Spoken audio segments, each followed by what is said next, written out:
Hey, how are ya? How you be doing? How I be doing? I'm getting over a cold and I have not packed for my holiday trip yet, but I deemed it more important to log on to YouTube today to grieve alongside with you all the end of an era. We've all been changed for good by the triumphant tale of Elphaba Throp and Glinda the Good.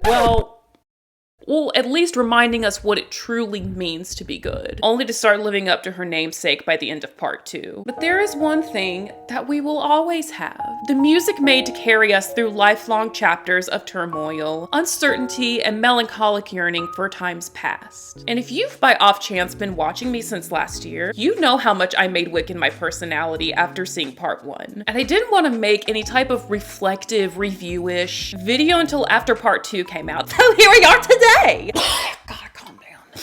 And at first, I thought I wanted to do a book versus movie comparison because I read the book a couple months before seeing part 1. But maybe I can still do it in the future if you request it. But I think it's more fun as of right now for both you and I to discuss the music today. So today I'm going to be deciding for myself which version of each song from Wicked sounded better, the Broadway version or the movie version. Now, of course, I gotta say, these aren't cold hard facts.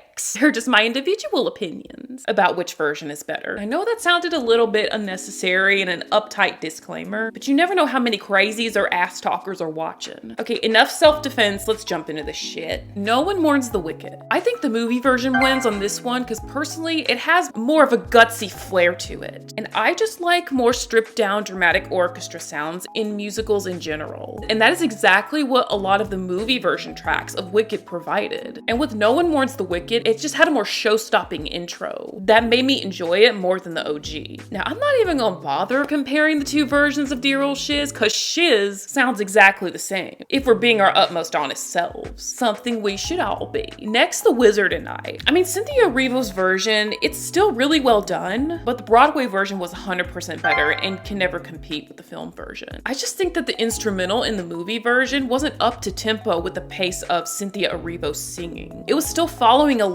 with Idina Menzel's cadence. If it had been changed to suit Cynthia Erivo's, then maybe we could have gone into candle holding territory. Now there's What Is This Feeling? I heard once in an interview from last year. I don't know whether it was from Cynthia Erivo, Ariana Grande, or some other person involved in the musical production of the film, but whoever it was said that even though Cynthia Erivo and Ariana Grande have such different vocal styles, the stark contrast of their voices when they're singing together make it work for a seamless duet. And that really shows with their version of What Is This Feeling? And I like the film version better because I feel like we can hear the distinction between Elphaba and Glinda's characters within the singing and dialogue better than we do with the Broadway version. Like Glinda's perky, making lemonade out of lemons philosophy, and Elphaba's I don't give a fuck, I'm too good to be bothered by you attitude was better demonstrated by Cynthia Erivo and Ariana Grande. Not just with What Is This Feeling, but just with all the songs they sing together on, mostly. So Something Bad I think was better done in the Broadway version. I just think the movie version lacked the necessary emotion and anticipation that the stage production demonstrated very well. And Elphaba has more singing lines. And Elphaba has more singing lines in the Broadway version, and Idina Menzel just added more flavor to her solos than Cynthia Erivo did in the movie version. Now, Dancing Through Life, the movie version wins by a mile, a single mile. Simply because Jonathan Bailey just has more charisma and more pizzazz in his vocals than the original Broadway Fiyero. And Jonathan Bailey actually added extra fitting notes that I wish the OG Fiyero had did on Broadway, like this one. So with popular, I like Kristen Chenoweth's more. They ask you how you are, you just have to say that you're fine when you're not really. I just think Ariana added too much a bit with it at times. I mean, it wasn't bad. I just prefer the simplicity of Kristen Chenoweth's because it is a simple song about a simple concept, popularity. Now, I'm not that girl. 1000 with my entire being, top it over the Broadway version. The instrumental of the Broadway version is just oh, cute little unrequited crush on a boy. Whereas in the movie version, the instrumental is more soul aching, longing, and devastating. which is more fitting with the nature of the song. And when you jump over to One Short Day, the film version is the winner, simply for Ariana Grande and Cynthia Erivo's voices blending so well on their duet lines. And I just think the Broadway version, Idina Menzel and Kristen Chenoweth didn't have the same contrast to their voices that brought the same magic to the song that Ariana Grande and Cynthia Erivo brought with their version. And as much as I love Jeff Goldblum, I gotta say, I prefer the Broadway version of Sentimental Man. I'm crestfallen. I just think the original Wizard in the Broadway version brought better gusto and artificial charm that the Wizard gets by on, and what Sentimental Man as a song is supposed to embody. Now with Defying Gravity, Cynthia Erivo's version is better. It just is. She just demonstrates more feminine rage and a stronger sense of personal empowerment than Idina's version does. I mean, both of their vocals on their individual versions slay like hell. It's just to my personal liking the way Cynthia Erivo did it, with a stronger sense of urgency and "come get me, motherfuckers" near the end of the number. So many bodily functions happening all at once. As far as thank goodness, Ariana's version is the winner. I don't know, I just need to come right out and say it. Ariana just has more of a Glinda-y voice than Kristen Chenoweth does. Probably an unpopular opinion, nothing new on this channel. Kristen Chenoweth, she's just too much of a yodeler. And I just don't think that's fitting to Glinda's character. Glinda's just more fitting with the girly pop sound that Ariana Grande sings with. So go ahead. Cancel me, musical nerds, wouldn't be the first time. Now when we get to Wonderful, I just gotta go with Jeff Goldblum's version. It's a Jeff Goldblum song. Even if it didn't exist previously as an existing song performed by the Wizard character in Wicked, I think it was going to exist regardless as a Jeff Goldblum debut single, just because the man is bored and has nothing to do. I'm not that girl. I hope that makes sense. If it did make sense to you, confirm in the comments.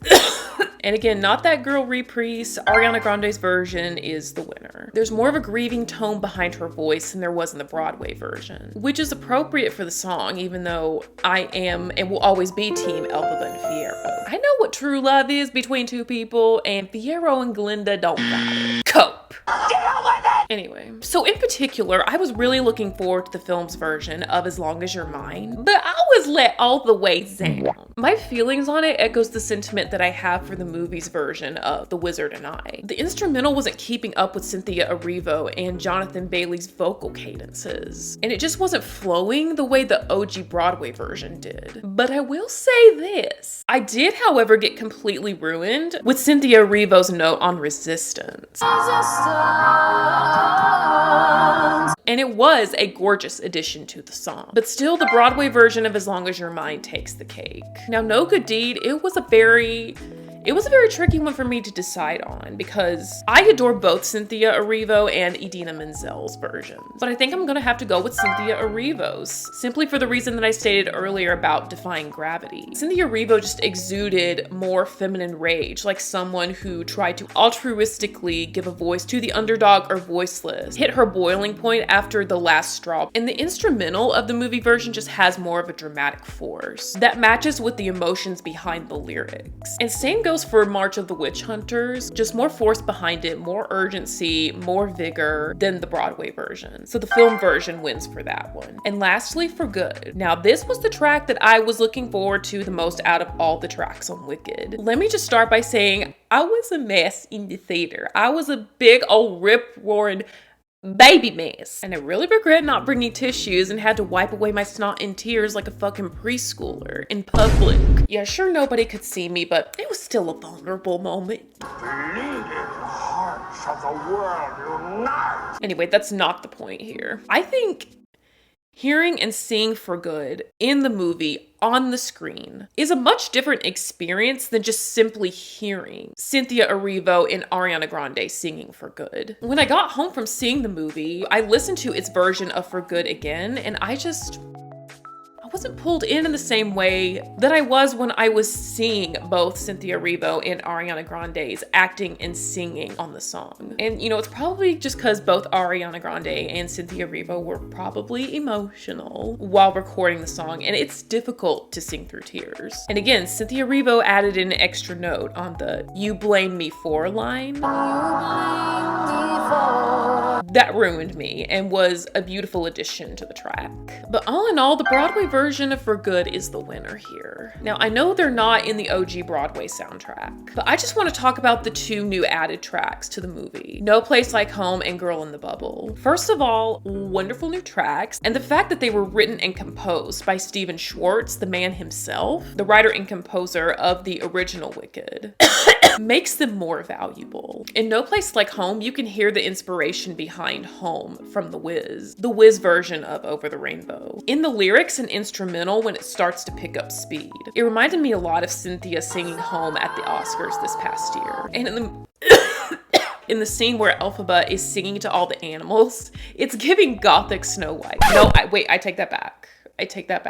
Snow Green. That's what Homegirl is. She's Snow Green. Look at her. She is Snow. No. Okay. I thought shit was funny. And Girl in the Bubble, I think, served as a great opportunity to see inside the Glinda character arc in a way that we don't get to in the Broadway version. And a lot of people are saying online that it's giving Golden Age Disney or old time Disney. And here's why. If you look at all the movie musicals Stephen Schwartz has contributed to, Pocahontas, Hunchback of Notre Dame, Prince of Egypt, the Enchanted movies. I mean, I know Prince of Egypt isn't Disney, but the film's music does give off very Disney-esque vibes. So anytime you hear something you think sounds Golden Age Disney or old time Disney or nostalgic Disney, chances are that Stephen Schwartz was involved somehow. He just has this certain magic and childlike wonder to the music that he writes that takes listeners back to their childhood or other past times of innocence. Wow. This shit was some fun shit to do. I mean, I can do more past musicals if someone in the comments section is just dying for my 2 cents on a film adapted Broadway musical. Cause y'all, Broadway, musicals, theater, drama, this is my homeland. I was a dedicated theater kid show monkey from elementary school all the way up until college. And I could go on and on about that, but I won't because this video is over. And we gotta put a pause on our bi-weekly Friday fumblings. Cause I got some health to attend to and some shit to pack. But before I skip out, I just wanna say thank you so much for watching. You could have been doing anything else with your time, yet you're here. You decided to spend it with me. I feel so chosen. If you want to see more videos like this in the future, make sure you give that thumbs up button a click. Let me know if you saw Wicked, what your favorite songs are, what your personal rankings of the songs are, like whether or not you prefer the movie or Broadway versions of them. And if you and I are vibing for real, then you can just go ahead and join the emotional support coven we're building here on the Neurospice Mary Lee channel. Mary Lee is my first name, by the way. Lee is not my last name, just in case that wasn't clear yet. If you want to call me by my name, but you didn't know that was my first name previously, just call me Mary Lee. Anyway, we can talk about my personal life later. But for right now, just make yourself a part of the emotional support coven. I think that's a good idea. It's not like some gatekeeping membership where you gotta pay money to be in it. You just have to find where it says subscribe on your screen and just tap it like ping! And it notifies you with every new video drop that if you have your notifications turned on for, you may be one of the first people to see it. Who doesn't want the flex of first? I think it's a cool flex to own. Anyway, stay cool as a cucumber, and I'll see you next year. I know it's not that funny. Regardless, I'll see you soon. Bye.